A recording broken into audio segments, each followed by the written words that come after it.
and welcome to episode 2 of the TRICKL. I am joined today with Jade. Before that, I'd just like to say thank you for all the amazing feedback on Sheldon's episode. A lot of you spoke about how it was really accessible. You learned about a culture that you didn't know existed, and it was very thought-provoking, and it made you think about mental health and mindfulness and things that you can incorporate into your own practice.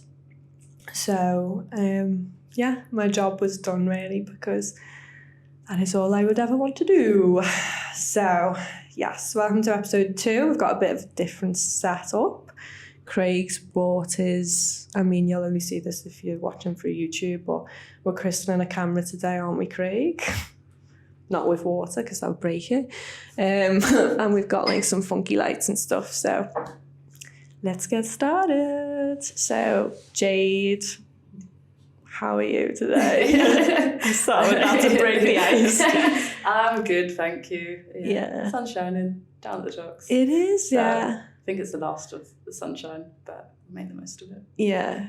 How funny is it? When you asked Sheldon did this last time, it's like the weather is like the go-to, and you're like, I feel awkward the now. nerves are in your belly, and you're like, oh yeah, let's talk about what the sky looks like. So thank you for coming on. We met during the Free to Fly documentary, which if you haven't watched it yet, go and watch it because it's full power. And yeah, we kept in touch. You invited me on one of your amazing mindfulness walks through the Jadeite Project, which we will go deep into today as well. But I've also asked you to come on because of your expertise in psychology. Yeah. Did you want to talk a little bit about your project? When you finished, what led you to take that project on? Did you enjoy it? Good. So I think enjoyed is a strong word. It was hard work. It wasn't an easy ride, to say the least. But I think getting through it and achieving something, I'm still debating whether it was worth it, to be honest, but I got a lot out of it. I learned a lot about myself from it. So I think going into that level of area of expertise takes its toll, really. So to have that understanding, that in-depth and knowledge, that you have to put yourself into a position where you do know everything about that area of expertise and kind of have that understanding, and the area, the topic, I think is really important, of what you're investing your time and energy into, and what you want to kind of get out of it, and where you see yourself going past that. So for me, I kind of took it on as a challenge. Yeah. I'd never set out when I was younger, this is what I wanted to do, and this was the area that I was interested in. But I did form that interest in, that passion in what I was researching. But as soon as I submitted and completed everything, I wanted to get as far away from it as possible. So I took a job in a completely different area. I went into sports coaching and did that for a few years, which then led me into developing the Jadeite Project and kind of where I am now and what I'm going to kind of go on to do in the future. Yeah, like that. and there's a whole journey there, really, isn't there? Like, and how that connects. Yeah. So I guess if you wanted, because you'll introduce it a lot better than I will. I just know it's like decision making, like the RAF. Like, do you want to just like lay that out in layman's terms? Yeah. I guess. So the research was looking at decision making in air defence operators, specifically looking at how they make decisions in a critical environment and a metacognitive ability. So when we talk about metacognitive ability, it's essentially how we think about thinking. So if we say thinking is, or cognition, is everything that you do from problem solving to thinking to decision making to memory. Metacognition is the awareness that you have about that process. So the way that I went around it was looking at confidence, so how confident someone was in their decision. So it generated an air defence scenario, which we got students and air defence operators to play out. So it's kind of like a video game. And they were asked to make a decision based on what was going on the scene and then rate how confident they were in that decision. So ideally, you're looking for someone that is highly confident in a correct decision and not as confident in an incorrect decision, because that will then lead on to how they then make more decisions going forward. In air defence and in any critical environment, human error plays a massive part in when things go wrong. So it's about having that awareness of what the human mind and brain is capable of, and when you're in those environments, how that's impacted by personality, by your environment, by the criticality of a decision. So yeah, that was kind of it in a nutshell. And it came from, the concept came from that confidence accuracy relationship, came from the eyewitness research. So if you're thinking about a witness and a juror, so you're looking at someone, they go, oh, they're really confident. They know they've seen that. They're 100% sure because they're so confident. But actually judging someone on their confidence isn't necessarily going to predict how accurate they are in that decision. So we kind of wanted to take that concept and put it into a different environment, which was air defence. That's kind of how I came from it. I came from a forensic psychology background and then went into this air defence background and now back out of it. I see. And I mean, that's so fascinating. I have read before that eyewitness accounts are like so inaccurate. I think it's something like 50% of accounts are like incorrect. Yeah. And that there'll be little things that, I mean, as humans, we judge everyone on the smallest things. And again, how we perceive things and our confidence in certain things changes drastically depending on very small features. So just looking at someone and taking their account of something or perceiving something the way that you perceive it is actually impacted on by a lot of things. So the metacognition then comes again in how aware are you of the things that are impacting your decision. So yeah. That makes sense. I mean, how aware are you? Do you feel like studying this stuff has made you like hyper aware of your thinking, like thinking about your thinking? I'd say so. I don't know if that's my personality trait anyway, just to overthink. And not always, if you speak to my friends that we have conversations with, I'll always play that devil's advocate. I'll always question, but why? And try and get people to process things a little bit deeper. I like getting other people to think, so I must do it. But I think that awareness, that critical awareness is really important. And I think it should be something that we don't just perceive things as they come into us, but we actually actively process what's going on. Our brains are amazing things, but they don't process everything. They haven't got time to process everything. But so taking that step back and giving yourself a little bit more time to see what's going on and then make a decision and see where your awarenesses are on that decision is quite important. So we can almost think of cognition as, does the brain sort of like take shortcuts to help us out rather than... Yeah, our brains are very lazy. They're amazing. And I think, I don't know the kind of stats on it in terms of we only use a small percentage of our brain at a time. If you think about us sitting in this room now, there are kind of background noises. We're trying to talk. There's lights going on. We're thinking about what we're doing. Our brain's taking all that information on as we're talking, but we're not actively engaged in those processes. All we're thinking about is, right now I'm thinking about what I'm saying to you, but actually there are other things that my brain's taken in, but I'm not processing them. I'm not aware of them. So in order for us to make decisions quicker or to kind of function, I think if we did process things, we'd just be sat there for a while, not really doing much. So there are things in terms of shortcuts, there are heuristics and cognitive biases which come in, and they're ways which our brains use to create these shortcuts. I was reading up about it just out of interest, and the one that I found really interesting was the IKEA effect. The IKEA effect. The IKEA effect, okay. Yeah. So that is we think that something is worth more value if we've made it, essentially. So IKEA have obviously put this into a big marketing thing, and that's the value there. So if you make something, you're invested in it. you see it as being worth more than it actually is. Or kind of another one would be like a confirmation bias. So we have an opinion on something or a viewpoint on something, we're going to seek information out which supports that.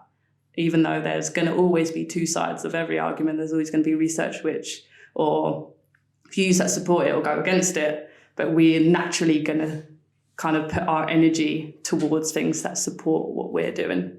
But there are so many of these biases and heuristics that are just kind of developed to help our brains process information. So heuristics, my understanding of that is early socialization. We make sort of rules of thumb. Is that correct? Yeah. And then that's what we refer to for most of our life. And can they be overridden? Yeah, I think again it's having that awareness of it. If we think about biases and heuristics, it is okay, so the initial process is this what it's going to be, but if I was going to think about it and put a bit more time and energy into thinking about it, can I counter that? Can I see it in a different viewpoint? Can I critically view what's going on or process what's going on? So a lot of with human brain development happens a lot earlier on in childhood and things like that. And we get our neural pathways and how our brain develops. And just like anything, the more we do something or the more we kind of engage or see that, the stronger those pathways get. So it'd be the same instance whenever we've connected something, our brains are going to kind of make that stronger and stronger, like just the same as learning to ride a bike or learning to drive. So it's great to do it at the minute. So at the minute, I am trying to, is it neuroplasticity? It's about building our brains. Our brains are adaptable. So it's about strengthening those connections in the brain. So although it's not easy to start with, the more we do something, the more we start thinking a different way, the stronger those other connections get, the less thought process we put into it. Wow. See, even just thinking it, I'm trying to think how you think, and it's like you're thinking about the processes as you putting the work into learn to drive and stuff like that. So your brain must always be ticking with this. Yeah, it's probably why I'm so tired all the time. But I get, if you've studied this for such a long amount of time, I guess for me, I think quite like a macro level, sociological, which is sort of where my study fits in. And always think how is this gonna affect wider society and stuff, whereas I guess your brain is complete opposite. It's that micro level. But then that's interesting for me because, as I said, I probably don't think as macro the impact that it has as much maybe as you do. So again, it just shows kind of the differences and how different people are and how they view things and the things that relate to the differences towards people. Yeah, but then maybe I should think more micro. Yeah, I think there's pros and cons, aren't there? Because then you get lost in that. You see, it's quite an individual level, isn't it? So my viewpoint, and it's not one that I have all the time, but it's very on an individual level. How do I affect another individual? Whereas if you're thinking macro, it's that collective. How do we as a collective impact the collective? Or how do I as an individual impact the collective?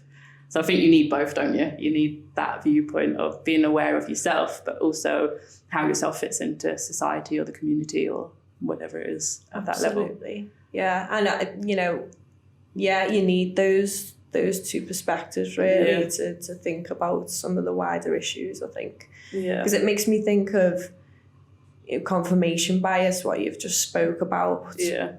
How we immediately seek out information that supports our already embedded views. Yeah. Yeah. So, I mean, I guess that links to the human ego in a way, would you say? We're just always trying to confirm that, we are right, I guess. Yeah. And it sits easier, doesn't it? As soon as someone pulls you out for being wrong or that different opinion, you're a bit like, oh, well, I get a bit taken back by it. You want people to agree with you because, again, the psychology, you want to connect with someone. So as soon as someone disagrees, you're like, oh, we're not connected now. We're on a different level. So again, it feeds in not only the ego, but the need for humans to want to connect with other humans.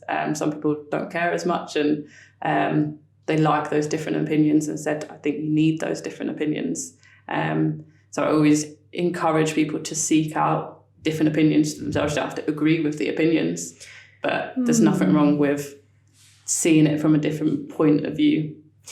What you've just said there, so would you say like the desire to be right and confirm your bias, is that to do with how social you are as well? Like, I don't know the kind of research science behind it, but my kind of viewpoint would be that, I guess, that bonding exercise, that need to be liked, I guess, which would fit into the ego aspect of it. So yeah. It's funny because I find, you know, in popular culture and even people I know, people who are willing to admit that they were wrong about something, I have more of a respect for them, like socially. Yeah. And then I guess there's people who struggle admitting that. Yeah. I guess it's that duality between right and wrong as well. Like we have to sort of look at that and does it really exist if there's like reasoning behind everything? Yeah. And I think having that understanding that and that acceptance, you can change your opinion. You can seek out new information which doesn't support your viewpoint, and then you change your viewpoint. I think people get caught up in, as I said, not wanting to be wrong or not accepting that their opinion can change or people can change. And there's a thing called, is it the black swan effect? So I don't know if you've heard. There's lots of effects. I'm still thinking about the IKEA effect because it's made me think about Lego, and now I'm thinking, because I've just bought it was like Minecraft Lego for like my nephew. Yeah. It's like, it's bloody expensive, isn't it? For like, but you're building it. I guess that's where the... And something comes into that, you invest into it. It's not just something you brought and it's separate to you. You're part of that. You've built that. You've engaged in it. So you're putting yourself into it. So imagine they come ready-made. You'd be like, I'm paying 30 quid for that, mate. You can start off. Exactly. But actually, you're buying your own time to make it, aren't you? So I guess it could be, I've just thought about it now, but it could be it's expensive, but because you value yourself enough to make it, that's okay. So that feeds into it. It does make you feel good when you complete one. No, it does. I used to buy the Harry Potter ones years ago, and I just like, yes. But then said nephew I've also just spoke about, he got it and mashed it all up. So. But then there's something cathartic about doing that as well, is going, I can invest everything, but actually that's okay to let it go. Be destroyed, yeah. I wasn't happy at the time. I'm more accepting now. So there is, things in it. So the black swan effect is having a belief. So the viewpoint is black swans that don't exist. So that was a viewpoint because no one had seen a black swan before. As soon as you've seen it, you realise it does exist. So we live in these paradigms of what exists in our reality right now. But until we find something that discredits it or disproves it, we can't say that to be true, sort of thing. So we can't say anything to be true because it's always there to be discredited, which is kind of the nature of science, isn't it? Which is age-old, really, like philosophy as well. Like there's like Plato's caves analogy where it's like, I don't know that one. I can't. I'm about to explain it not very well. I always refer to it, but like, can't remember how to explain it. It's like, I think it's like some guy living in a cave, and all he's seen is like the reflection of other people on the cave wall, because there's like fire or so he thinks that like shadows are the only thing that exists, but he's never seen beyond that. That is really shit. And I should have like, you know, like Joe Rogan was on his podcast and he's like, get it up, like great, you should do that, like get up, an explanation and help me out. But maybe look it up yourself. Because it does hit home, but I can't explain it. But like you're so right, like perception, and it's closed. And I guess what the answer to that is just always be flexible and open. Willing to learn, willing to grow and expand. And I think a lot of people now talk about mindset, don't they? So there's the growth mindset and the fixed mindset. I don't know if that's quite a common theme that I see.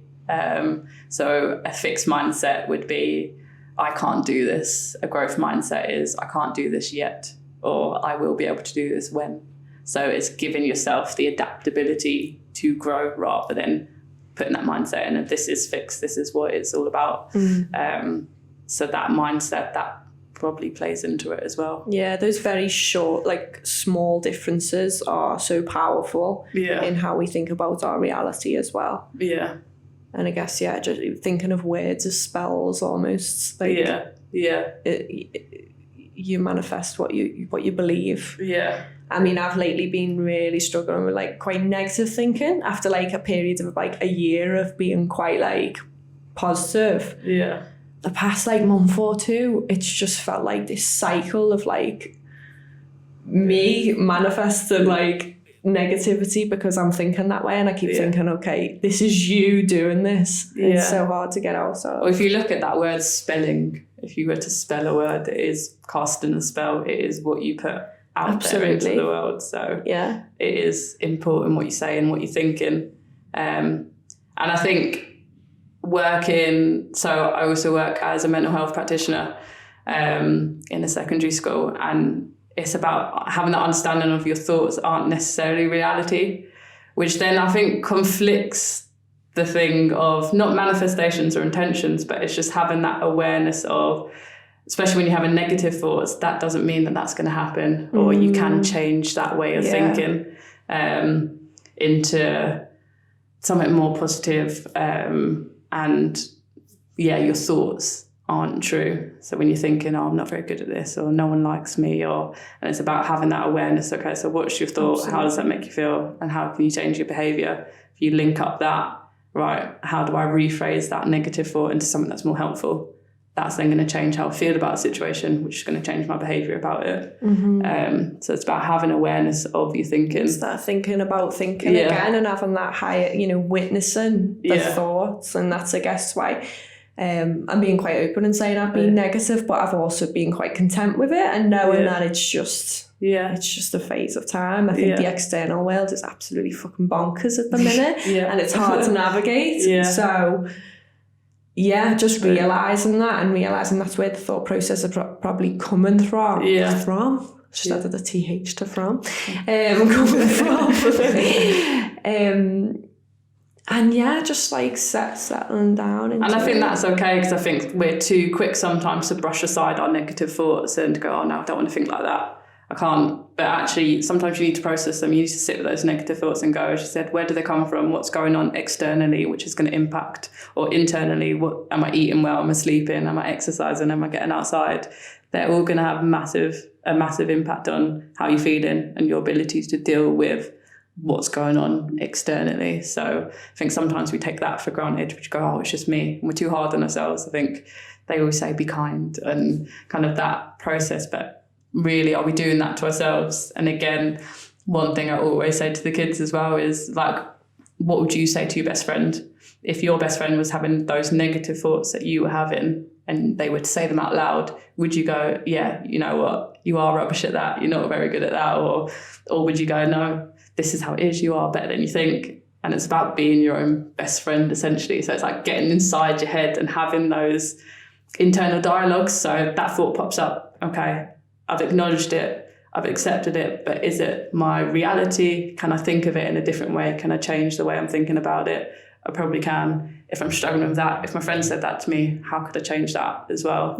So it is those internal dialogues, and think sometimes I feel a bit mad because I wonder what people think when I'm thinking about stuff, because I've got like 10 different people in my head just chatting and kind of going on about these processes. But I think it's quite important to engage in your thinking.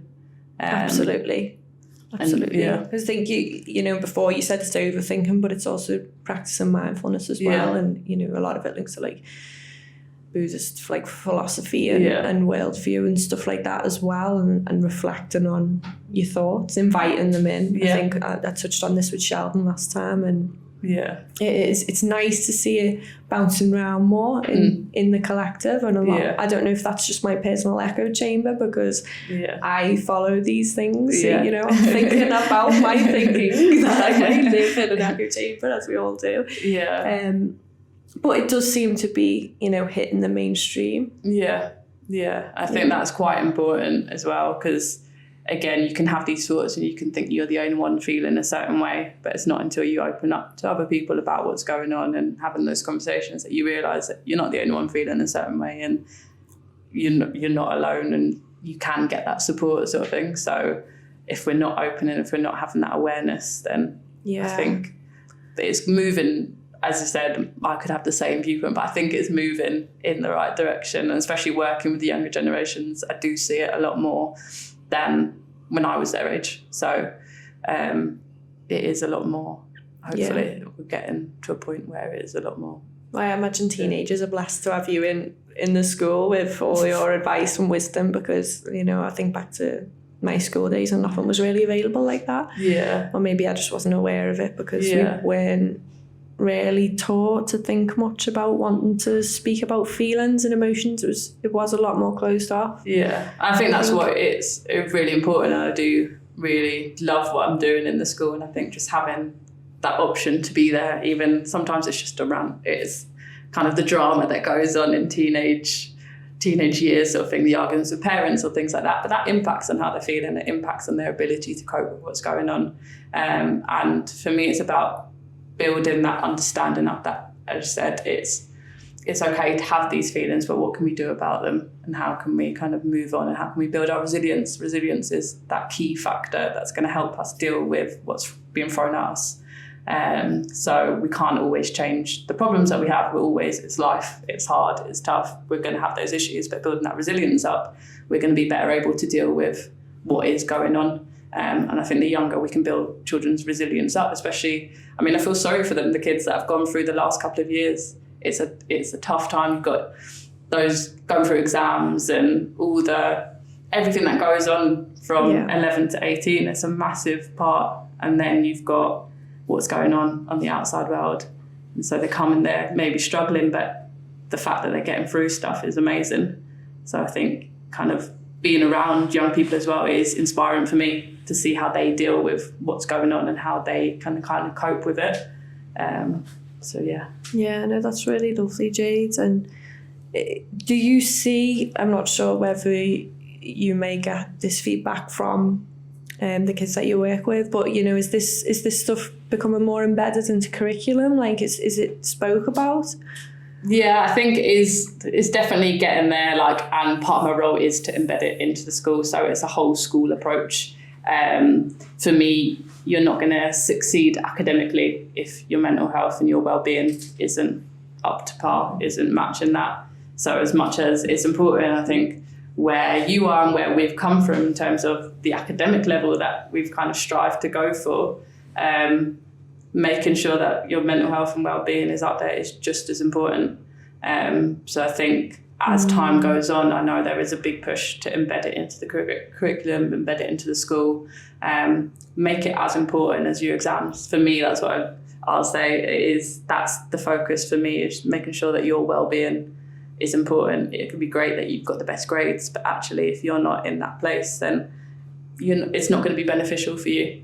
So I think moving forward, there definitely needs to be more investment into that mental health of young people in schools, and the support, because it's there, but I find it frustrating personally. I'm only new to the role, but there is amazing stuff going on. It's just getting everything up to speed and up to scratch, which it will get there, I'm sure. Yeah. I hope anyway. Absolutely. And I guess you're so right, like, what is the point in armouring ourselves with all these achievements and, you know, getting grades or whatever, and then you go out into the world and you have no clue how to navigate through it. Yeah. You know, your nervous system's unregulated, and you might push through with a career and education, but you're not enjoying it, you're not living you know, to your full potential, I suppose. But on the outside, other people see achievements as living to full potential, and I guess that's a societal thing as well. That's how we view people, and that's how I feel with the PhD sometimes, and I know we've had a conversation about this, is that that becomes an identity. Oh, you've achieved this thing, or you're doing this thing, and it can be quite damaging, I guess. Would you agree? And I think, again, it's kind of putting that value on yourself. So if we were to take your achievements away from you, how would you value yourself? What would you feel like you have to offer? I know I personally struggled with that because my identity was my PhD. It was having that title, becoming a doctor, and I put a lot of pressure on myself to match the expectations, not only of myself, and I wouldn't say they came from other people. It was just, oh, Jade's doing this, isn't that great? And it wasn't a purposeful pressure, but you're getting introduced as, oh, Jade, she's going to be a doctor, or Jade's doing a PhD. But what if I took that away? I'd just be Jade. I would laugh about it now, because it is, when I speak to, if my mum ever watches this, speak to it.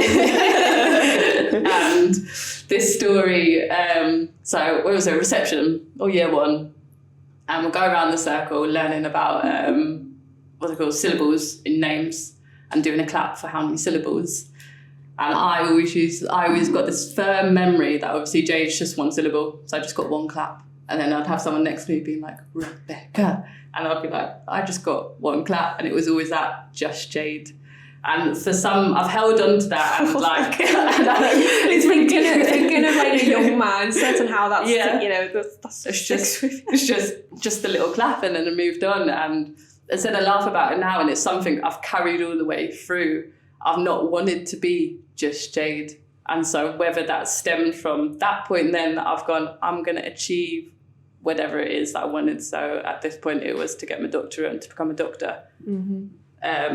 And to hold on to that identity is interesting. There's probably more for me personally to unpack in terms of it, but I think it's quite interesting in terms of where our identity comes from, especially in the area of academia and kind of how people view you and their perceptions of you and what you're putting out to the world. So yeah, because that is how we introduce people. This is Jade, she's a doctor in psychology. That is it's the formal socialized way to introduce people. But, or you're meeting someone for the first time, what do you do? It's that, hi, I'm this is what I do. People want to know what job. What do you do? Yeah, it's normally one of the I'd say top 5 questions when meeting someone. What do you do? And then we judge someone based on them. That's when the judgment comes in. Yeah. But why? Someone's just like, I'm happy, that's what I do. That should be your ballpark. Like, you hear it, I've seen it in on the internet, I'll be like, oh, what do you want to be when you grow up? Happy. Why is that not our staple kind of response? Why is it, oh, I want to be a lawyer, or I want to be this, or I want to be these prestige kind of careers, which are great, and they take a lot of work and dedication, and they're great aspirations to have. But internally, again, can we aspire to be more than what our titles are, what our jobs are? I think that's important to get to, because you can't take that away from someone. So I know, again, when doing the PhD, I didn't enjoy it. It wasn't really where I wanted to be, but the fear of giving that up, it wasn't that I was giving up the PhD, I was giving up an identity. I didn't know who I was without that. And to be fair, that's probably kept me doing the PhD longer than my enjoyment of it or how I was feeling about it.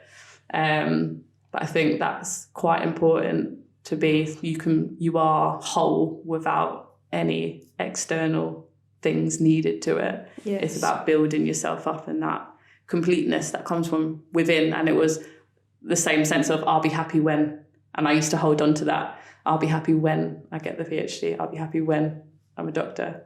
As soon as I got to it, was any happier? No. It didn't buy me anything. I got to the next stepping point, which is going to take me further, which is great. And that's how we need to see it. They're all transitions. So we work towards something, we transition into the next thing. But we're still whole, we're still kind of developing as ourselves. We're still whole. We're not losing things or taking stuff or hanging on to different things as we go. So I think that's quite a revolutionary act to think that way as well, because if we just form our identity on our achievements and our careers, then we're just a cog in the capitalist machine. Yeah. And by resisting that and being like, oh no, I'm absolutely fine anyway. Yeah. Yeah. It is resistance. Yeah. And that's a really beautiful thing, I think. And whether like I'm not there yet, I wouldn't say, but it's definitely something that I would like to work towards. Instead, I want to step out of that, as you said, the churning round. You're going to work to produce this to like just get me out of it. I can see it now. You'll be in your little van driving around with hardly any minimal possessions, as we've just been talking about before we began. And that's what I say. Just experiencing the everyday. Yeah.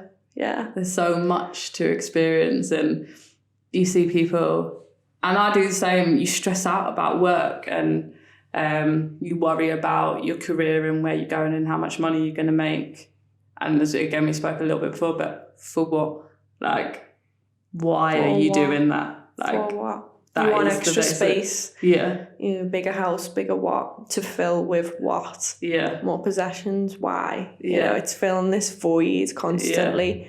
Yeah. And there's so many voids in ourselves that the world and conditioning puts in us, and that we have to fill. And it's so internal. And a big one for me is creativity as well. Like realising that creativity does not have to be for anybody else. And if you're judging it and classing it as an achievement like the rest of every other fucking thing in life, then you're taking away the magic of just like creating stuff. And I think personally, again, I don't know whether I'm a perfectionist. It doesn't have to be perfect, but it has to be perfect for me. And I won't put something out there if I'm not happy with it, and I'll stop my own progression or creativity through fear of judgment of other people.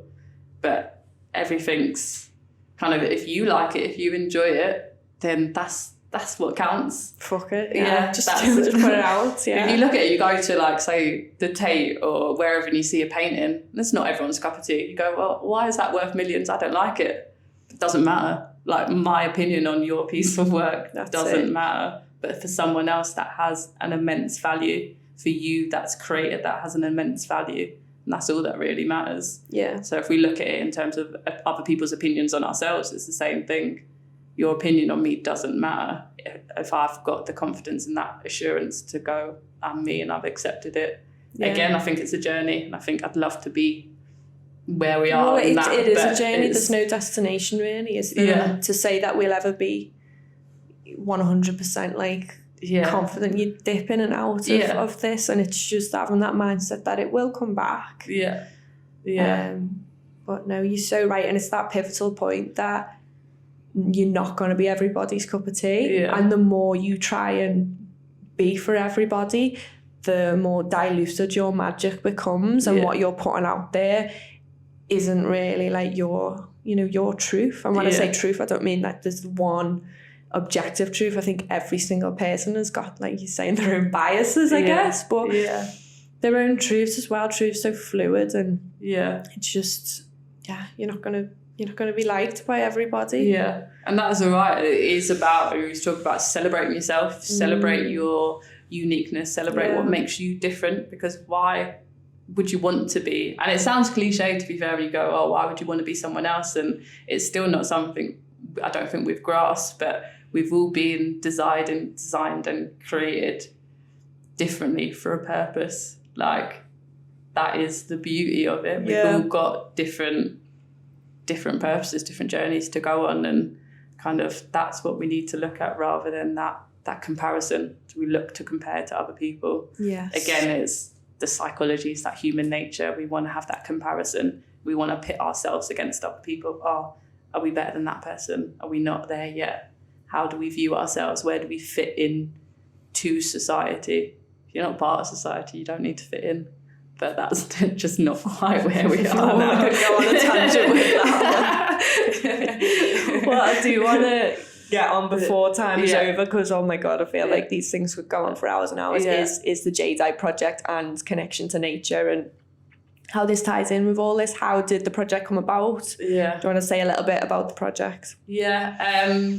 So initially, I kind of, literally about this time last year, I was just like, I felt a bit lost. I didn't know what I wanted to do. I'd come out of the PhD. I'd gone into a job just to escape from it all, which I enjoyed for a point, but I was ready to move on. And I was looking for jobs, and I was like, there's nothing there. There's not a job that exists that I want.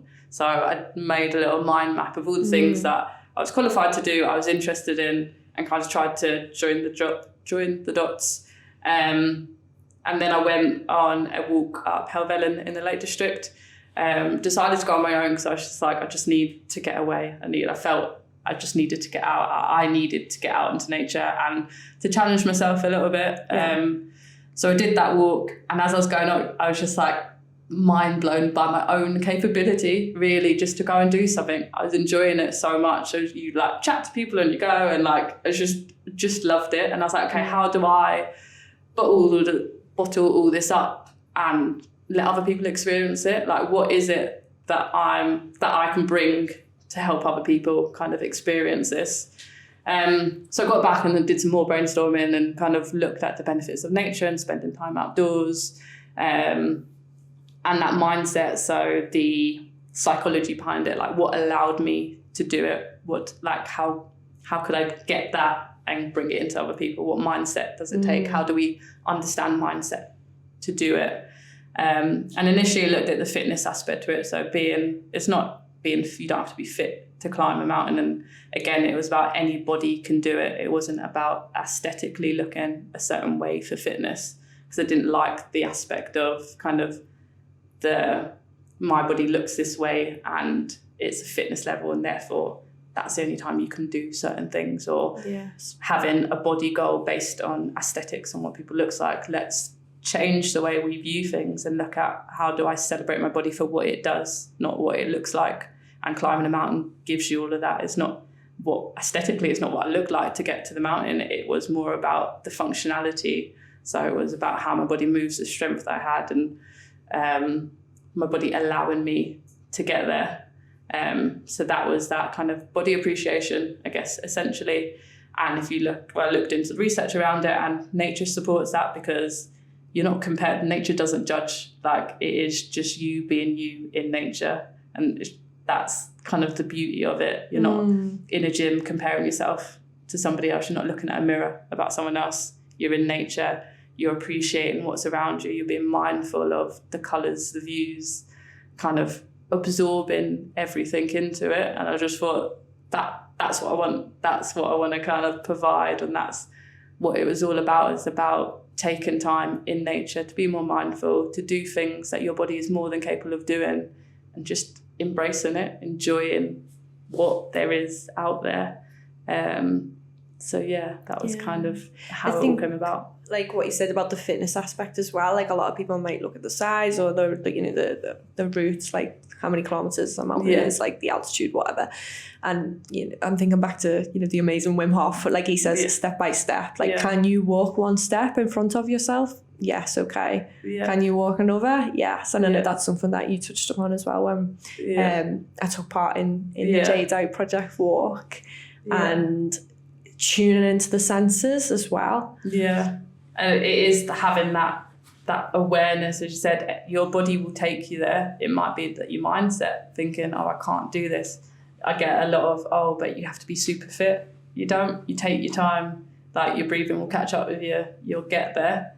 And it's about trusting yourself, trusting your body and appreciating it, showing it the love that it needs in order to kind of get there, using your senses. So when you're walking, can you feel the ground underneath you? Can you notice your footsteps? Can you notice your kind of inhales and exhales as you breathe in? What's around you? Take your mind off how you're feeling. Again, sometimes when you walk in and you know, this is really hard, and you're worried about kind of those factors, but actually look around you. How amazing. Just stop and look around, see how amazing the views are, and appreciate that. Your mind's then onto something else. And as you said, you're just taking one step of it in front of the other. And kind of putting an intention behind it. Because I know on the walk that we did, it was about at the start kind of having that small meditation. And when the reason why I like mountains so much is this kind of like the metaphors behind it. So that mountain metaphor in terms of it stands tall, it's grounded, the weather kind of changes, but the mountain stays the same, it's quite stable. it's rooted, it knows its power, it doesn't need to prove itself or anything like that. So it's about having a mountain mindset and then setting your intention. So as you're going on the walk, you're moving forward, you're letting go of anything that's holding you back. So it's that physical element of walking towards your destination, walking towards the summit, and kind of keeping that in mind all the way through the walks and things like that. So I think there is just, there's something about a mountain that I find really powerful and kind of incorporate those kind of aspects to it and what it all means into the walks. I really love that, like embodying the element that you're working with, or the, you know, the part of nature, and that I suppose ties in with like the interconnectedness of all things, and really feeling that on a deep level. And I know that you have these sort of like mottos, like, you know, get out of your body and get out of your mind, and into your body. And I really experienced that on like a very deep level, like, and it was probably one of my first quite transcendental experiences, like a few years ago. I was like suffering with a lot of pain in my body, where I would flare up through exercise, and that's how I sort of got onto a path that I'm on, really, with yoga and looking inwards, I suppose. But mountain climbing was one of those things that I set myself, and I was in a lot of pain, and I was like, this is going to flare me up like hell. And it did, but it didn't matter, because the experience, for the first time, I witnessed something that sort of allowed the pain to not take, you know, priority in the way I was thinking. The achievement and the embodiment of like nature just completely took over me, and I've been so inspired by hiking and walking ever since. And I do think it is such an important tool for healing. Yeah, definitely. Kind of having that time to, as I said, appreciate what's going on around you, as well as looking at your body and finding out internally what's going on and how best to support yourself and things like that. And I think if you look into the research behind the thing, that like nature has attention restorative properties, so you're kind of allowing yourself to think a little bit more. It's going to decrease your stress levels, it's going to increase your well-being, your self-esteem, your confidence. So there's so many benefits just spending time in nature. And it doesn't have to be as much as climbing a mountain is amazing. It doesn't have to be a mountain. Going for a walk, hugging a tree, doing things, grounding yourself. Like, as you said, we're all kind of from the same source. So connecting to nature, connecting to something wider is really important. Absolutely. And I mean, we embody it anyway, because every breath we take is made up of atoms and particles of all these different elements, and we're constantly interconnected. You know, especially talking about identity and stuff like that, I guess you can say, what are we? Because we are so many things. We're you know, our guts are made up of all kinds of bacteria, and we've got all kinds of things living within us that make up us. And it's so much more than your job or your career. Coming back to that as well, it puts it really deeply into perspective, like why do we get so caught up with this stuff? And no, it really is amazing. And like you say, it doesn't have to be, don't get me wrong, that step-by-step sort of mindset is really useful if you're thinking that you can't attempt something that looks quite daunting and challenging. But just getting out and sitting, grounding, and is so powerful. And you said, like, again, going back to working with the kids, I go and hug a tree, and they just look at you like you're mad. But actually, I know we've done it on the walks, and you do it anyway. Like, you just do it anyway. But like the embrace of a tree, like you get something back, and I just think, again, it is that realization that you are connected, you are more than that body presence, that your outward expression. I think just nature has amazing properties that we all just really need to tap into. Well, we've somehow, as humans, educated ourselves in a way that makes us think that human consciousness is the only way of viewing things, and the human brain is the only way to think of things. But actually every part of nature, and I'm thinking about like the magic of fungi and like the magic of plants and trees. They all have their own consciousness, and fungi connect. I've been reading a few books on it, and like the way that they connect the trees and send, one tree will send nutrients to another tree, and everything's connected in this underground network that sort of resembles the internet, really. Like they call it the Wood Wide Web. Yeah. And just the way like every element has its own way of thinking, and we somehow only see through these eyes and think of, we impose our way of thinking on nature. And I think really dropping out of that and sitting with it on a deep level, we can feel that connection and kind of see how they see things. Yeah, and learn from nature. Nature has so much to give in terms of the lessons that we can get. So again, if you look in the forest, you look at trees, they grow to a certain point, so they're not kind of, they've got the canopy to protect them, but they're still allowing enough light and all these things that we can take on. We don't need to dim anyone's light for us to grow. Like trees aren't worried about other trees' presence and what they're doing. They're respectful, they're giving each other enough space. Naturally, they're developing that community and they're supporting each other. So if you take kind of as you said, the premise of that and how we can apply that, or kind of the sunflower looking towards the sun, or like they turn in towards each other when they've not got enough sun, like the little things, like it is just amazing, these natural things that happen that we take for granted unless we look in. And I think we need to look in a little more. We need to look into nature to find out a lot more about who we are and how we can develop and things like that. I think that's where we should be moving and live towards. By its metaphors, which I am working on a project actually, which I'm not going to reveal about one. About living by nature's principles and zooming into creatures, plants, and seeing what metaphors that we can take from that. I've wrote poetry on it and everything, just like from sitting there and realizing that the floor was covered in branches, the trees, branches will snap off, they're not worried about that, and it makes me think, just let, on a personal level, if you're the tree, just let certain branches drop with ease, and just not holding on to it, holding on to stuff, because I am bloody awful. I just hold on to things that are really like, and it's more damaging. Or if it's something's infected and you kind of, it loses it. I don't know if there's an example there, but it's not then affecting the whole tree. Whereas if they were to kind of keep on with that tree or that plant or whatever, or like fruit. So you've got like a fruit bowl, you've got like a mouldy apple or whatever, that's going to make everything else in there mouldy. I think that's the thing.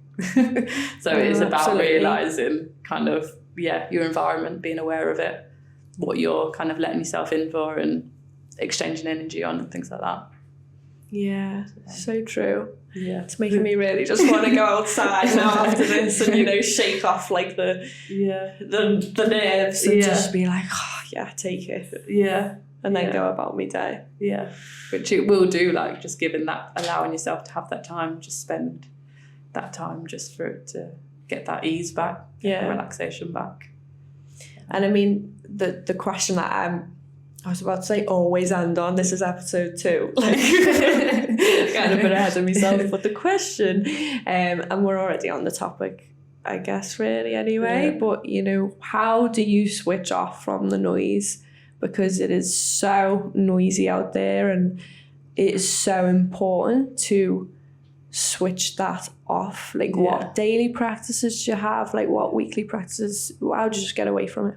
I think for me, that's something I'm working on. It's something, switching off is something I struggle with. I know what I need to do to switch off. Whether I do that is a completely different story. Yeah. So again, working in the school, it's intense. Like you come away and I need to be able to switch off and give myself space. So I do like going to the gym. For me, that allows me to be present. And I think when we talk about mindfulness and things like that, is being present. I can't worry about the future and I can't worry about the past because I'm concentrating on what I'm doing at the gym. So for me, the gym is a place where I can be present. And what type of exercise is that works for you? Weightlifting mainly, yeah. So anything where I can lift something heavy and feel strong. I am with you on that, yeah. It really brings in that, like, because I struggle, like, getting too far into, like, this, like, energy, and that really makes me, like, okay, yeah, like, go for it. You've got that power. Yeah, just use that energy in something. Getting out and about and disconnecting from society. So I'm starting to do it a little bit more. So I can't say I wild camp because I've done it twice, but going out, you always welcome. Just going like I always ask this question, you know. It's packing your bag, having everything that you need on you. Go and find a spot where no one is. Go and camp out. Watch the sunrise, sunset. Watch the stars. Puts you again in that present moment. So I think it's always going to be different for different people, isn't it? What they're kind of, how they relax and how they kind of switch off. But I think it is things that make you feel present. So they're kind of, being out, going for walks. They're my main things. But on a daily thing or a weekly thing, it would be going to the gym or doing an activity that I can really focus on. I try and draw. That would be my like go-to, but I've got to be in the right headspace to do it. But again, it's anything that makes me feel kind of present. And then there's always that time to offload to people. So if people have got the energy to listen to it, I think that's quite important. Yes. But also to be that awareness of what you're offloading to people and whether they've got Boundaries, the capability really, to take it on. So it is, have you got time to talk? Can I offload to you? And I think that's where we need to get into with people as well and our friends, because it can get quite heavy quite quickly, and it's all well and good supporting your friends and being there for them, but we need to, as you said, be aware of our boundaries and everyone else's boundaries and be open. Do you know what? I'm not in the best headspace at the minute. Can we talk tomorrow? And I think that's kind of important because it's all about supporting each other. So that kind of collective connection is key. Absolutely. Well, I'm glad that we got to talk today. Yes. And I'm glad that we got into some pretty amazing stuff, and I'm really excited about people listening to this. So thank you so much for coming on, and wishing you all the best of luck with the Jadeite Project. I will put your links on social media and YouTube. Please follow, because she's doing some really amazing stuff. And get yourself on a walk and just get away from everything. Thank you very much. Yes, that's it. Bye-bye. Yeah.